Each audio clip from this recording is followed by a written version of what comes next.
The man placed his ear on the railway tracks, and within seconds, a smile appeared on his face. He quickly requested lard and spread it evenly across the rails. They paid attention to every little detail because their target was getting closer, a train loaded entirely with gold. As soon as the train came near, he alerted his teammates via walkie-talkie, who immediately hid in the nearby forest. One of them tied a rope tightly to a tree and used wooden supports to lift it, so it would act as a barrier when the train came. They set this up for about 100 meters. Meanwhile, the rest of the crew was also ready. Inside the train, the police officers were laughing and joking, completely unaware of what was about to happen.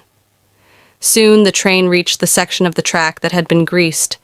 Despite trying to push forward, the wheels slipped, and the train couldn't move any further. At the perfect moment, the robbers rushed forward and overpowered the train driver. Then, they threw a pre-prepared beehive inside the train, where the police officers had no clue what was happening and began screaming in pain. Some of the officers ran outside in panic. Within moments, the robbers had taken full control of the train. "Detach the second coach," they ordered, "and only take the first one. That's where all the gold is."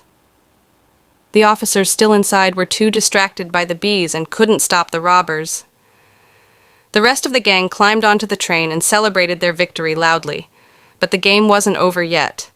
As soon as police headquarters received news of the robbery, a large force was dispatched immediately. The officers trapped in the train, now fed up with the bees, started jumping down one by one. Jumping from such a height wasn't easy, but it was better than getting stung to death.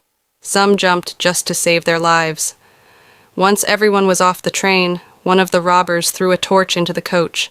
The smoke drove the bees out, but now the robbers faced a new problem. The train was moving so fast it wouldn't stop. The brakes had already failed. Thankfully, the ropes they had set up earlier came into action. The train slowed down, crashing through trees in the jungle until it finally stopped. The hidden gang members came out joyfully. Together, they unloaded the gold and divided it among themselves.